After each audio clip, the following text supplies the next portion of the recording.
Dombivli Gharda circle येथे छत्रपती शिवाजी महाराज यांचा भव्य असे तेजस्वी अश्वारूढ पुतळ्याचा लोकार्पण सोहळा आता घरडा सर्कल नव्हे तर छत्रपती शिवाजी महाराज चौक असेच नामांतर होणार। 16 मार्च रात्री 10 ते 17 मार्च रात्री 11 वाजेपर्यंत घरडा सर्कल येथून 24 तास वाहतुकीस प्रवेश बंद। महाराष्ट्राची सांस्कृतिक राजधानी अशी डोंबिवली शहराची ओळख आहे। तसेच डोंबिवली शहर हे विद्वान महापुरुषांच्या स्मरणाचे वैभव आहे। या डोंबिवली शहरात कार्यसम्राट खासदार श्रीकांत शिंदे, आमदार कोकण सुपुत्र रवींद्र चव्हाण यांनी लोककल्याणातून आपले राजकारण गाजवले आहे। छत्रपती शिवाजी महाराज यांच्या अश्वारूढ तेजस्वी पुतळ्यामुळे देशभरात अधिक समृद्ध करणारा अनुपम असा भव्य दिव्य लोकार्पण सोहळा सोमवारी 17 मार्च 2025 रोजी साकार होत आहे। हा सोहळा आहे मराठी रयतेचे कल्याणकारी शासक अवघ्या महाराष्ट्राचे आराध्य दैवत छत्रपती शिवाजी महाराज यांच्या भव्य अश्वारूढ शिल्पाच्या लोकार्पणाचा। या अश्वारूढ भव्य तेजस्वी पुतळ्याची घरडा सर्कल येथे जय्यत तयारी सुरू आहे। दरम्यान मनपा आयुक्त डॉक्टर इंदुराणी जाखड, मनपा शहर अभियंता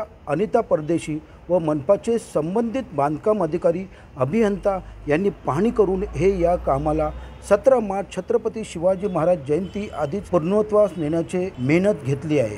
सदर सोहळ्याच्या अनुषंगाने वाहतुकीत 16 मार्च रात्री 10 वाजता ते 17 मार्च रोजी रात्री 11 वाजेपर्यंत बदल करण्यात आलेला आहे। वाहतुकीस प्रवेश बंदी। डोंबिवली शहरातून घरडा सर्कलकडे येणाऱ्या वाहनांना शिवम हॉस्पिटल येथे प्रवेश बंद करण्यात येत आहे। पर्यायी मार्ग म्हणून सदर वाहने जिमखाना रोड मार्गे इच्छित स्थळी जातात। तसेच सुयोग रिजन्सी मार्गे घरडा सर्कलकडे येणाऱ्या वाहनांना हॉस्पिटल येथे प्रवेश बंद करण्यात येत आहे। पर्यायी मार्ग म्हणून सदर वाहने कावेरी चौक MIDC मार्गे इच्छित स्थळी जातील। Khambalpada road, 90 feet road, Thakurli road मार्गे घरडा सर्कलकडे येणाऱ्या वाहनांना बंदिस्त पॅलेस हॉटेल येथे प्रवेश बंद करण्यात येत आहे। पर्यायी मार्ग म्हणून सदर वाहने सावित्रीबाई फुले नाट्यगृह मार्ग इच्छित स्थळी जातात आणि आजदेगाव आजदेपाडा येथून घरडा सर्कलकडे येणाऱ्या वाहनांना प्रवेश बंद करण्यात येत आहे। पर्यायी मार्ग म्हणून सदर वाहने MIDC अंतर्गत रस्त्याने इच्छित स्थळी जातील। तरी नागरिकांनी वाहन चालकांनी नमूद कालावधीत घरडा सर्कलकडील प्रवास टाळून पर्यायी मार्गाचा जास्तीत जास्त वापर करावा असे वाहतूक पोलीस कल्याण डोंबिवली यांनी सूचित केले आहे।